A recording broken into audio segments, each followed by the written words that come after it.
Bagaimana cara menjadi pintar? Seperti yang Anda tanyakan tadi. Caranya ada dua. Yang pertama, dekati pemilik ilmu. Karena dengan mendekat biasanya dapat percikannya. Saya bergaul dengan tukang minyak wangi, minimal saya kebagian percikan wanginya. Ya. Saya bergaul dengan yang punya ilmu, mendekat pada yang punya ilmu, dapat bagian ilmunya. Siapa yang paling banyak memiliki ilmu? Allah. Karena Allah pemilik semua ilmu. Karena itu disebut al-alim. Maka adab yang pertama bagi penuntut ilmu sebelum dia belajar, dekati dulu Allah yang alim. Itulah yang dimaksud Quran surah kedua di akhir ayat 282. Wattaqullaha wa yu'allimukumullah.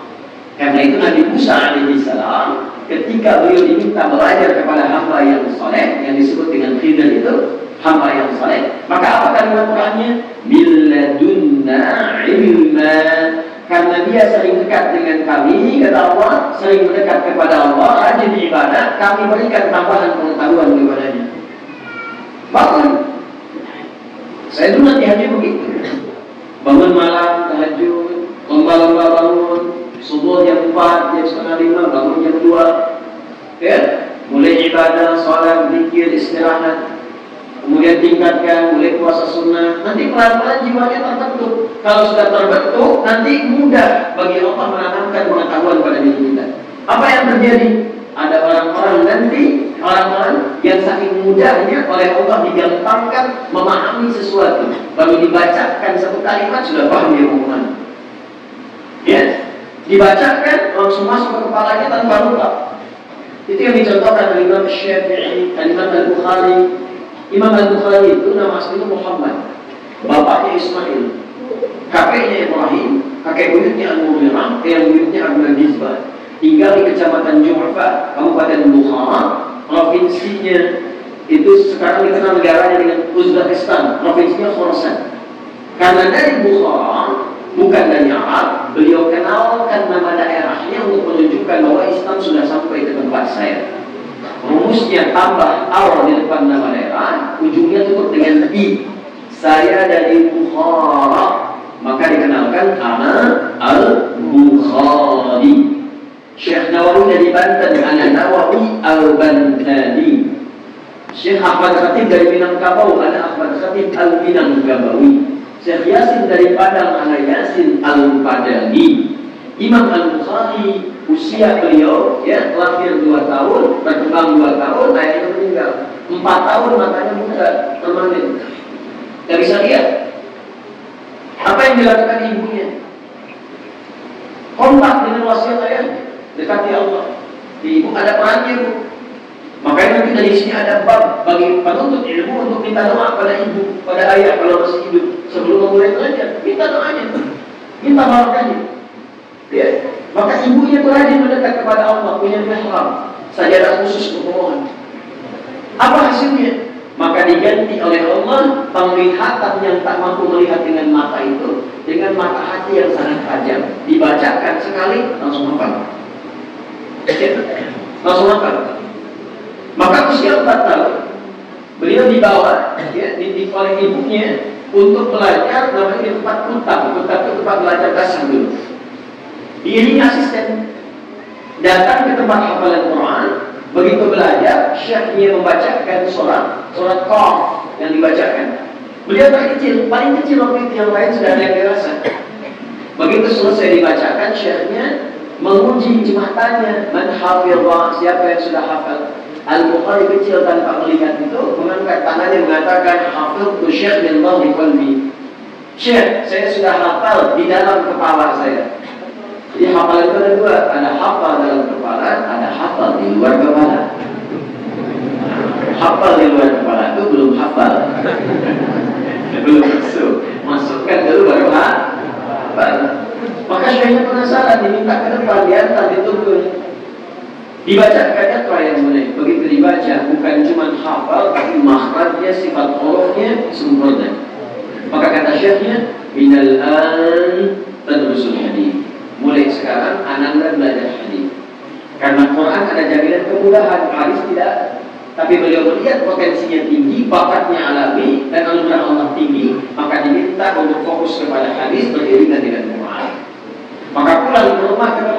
ceritakan, Umi kata wa kata, Bu, tadi saya diputar begini. Uridul hadis, saya ingin belajar hadis. Kata ibundanya, nah, engkau masih terbatas ini, terbatas. Khawatir ibu sulit belajar dulu Quran, kemudian baru hadis.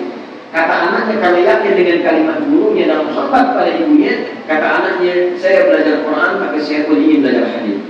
Maka anaknya berjalan merambah jalan ke kamarnya, dia mengulang-ulang surat Qaf. Ibunya tiba melihatnya, masuk ke mihrabnya, langsung salat 2 rakaat bermohon kepada Allah, berdoa. Ya Basir, ya Ladzi 'ala kulli syai'in qadir, 'aid basiratan bi. Ya Allah, Engkau yang Maha Kuasa atas segala hal. Mohon ya Allah kembalikan penglihatan anakku untuk memudahkan dia belajar. Al-Bukhari-nya sedang mengulang surat Qaf sampai di ayat 21 sampai 22. Ayatnya sesuai. Faqad kunta fi ghaflatin min hadha, fakashafna anka ghita'aka fabasarka al-yawma hadid. Dulu pandanganmu tertutup, tak bisa melihat. Mulai sekarang aku akan buka penutup itu sehingga engkau mampu melihat dengan tajam. Begitu sampai ke kalimat fabasarka al-yawma hadid, ibunya berdoa, ya Basir, ya Ladzi 'ala kulli syai'in qadir, 'aid basiratan. Tiba-tiba terbuka kembali pandangannya, bisa melihat. Lompat beliau kaget, dia kejar ibunya yang tak tertidur karena kecapean lelah berdoa. Umi lama doain, ibu saya bisa lihat lagi. Bangun kaget ibunya, kata ibunya, Rupanya air terdekat, mungkin kau melihat dengan hati. Lah ini tidak dengan mata saya ini. Ibu pakai pakaian begini, sekitar kita ada benda ini. Dipeluk anaknya erat sekali. Mereka kemudian memohon ampunan kepada Allah, menangis bahagia. Sejak itu banyak hati. Jadi barangkali orang tua tinggi waktu. Saya tidak pernah saya berangkat atau belajar atau mengajar, saya ditegur oleh ibu saya. Nah, jadi yang dilakukan pertama adalah dekati Allah. Dekati Allah. Kedua, minta doa pada orang tua. Yang ketiga, jauhi maksiat, karena maksiat itu menghambat ilmu. Maksiat menghambat ilmu. Ya, ada Imam Syafi'i satu kali mengaku pada gurunya Imam Wafi tentang kesulitan hafalannya. Padahal sulitnya Imam Syafi'i itu mungkin beda titik, beda koma, ya. Datang ke Imam Wafi, syaqawtu waqi'an an su'i hifdhi, fanasahani an atruka al-ma'asi, faqala al-'ilmu nurun wa nurullahi la yunzalu ila al-'asi. Saya mengadu kepada guruku Imam Wafi tentang buruknya hafalanmu. Maka beliau mengatakan kepada Fulan, ilmu itu adalah cahaya, sedangkan cahaya Allah tidak akan pernah diberikan pada orang yang bermaksiat. Maksudnya tidak tulus. Karena itu jaga pandangan, jaga telinga, jaga hati sampai ke ujung kaki dari perbuatan maksiat. Tingkatkan takwa, nanti lihat apa yang terjadi, dibuka oleh Allah. Dan semua belajarnya begitu dulu. Dari orang tua perbaiki, anaknya dekati Allah, tingkatkan takwa, jauhi maksiat, baru belajar. Terjadilah percepatan dalam pembelajaran. Lakukan belajar karena Allah, maka Allah yang memberikan kesempurnaan pengetahuan kepada kita. Itu yang dimaksud surah 9 di ayat yang pertama. Iqra bismi rabbikal ladzi khalaq. Yang terakhir, perbanyak taubat supaya dicintai Allah. Quran surah kedua Al-Baqarah ayat 222. Innallaha yuhibbut tawwabin wa yuhibbul mutatahhirin. Banyak istighfar. Istighfar itu diantaranya jadi kunci pengetahuan. Waktu yang paling enak di ijazahnya ini. Yang paling enak di Quran.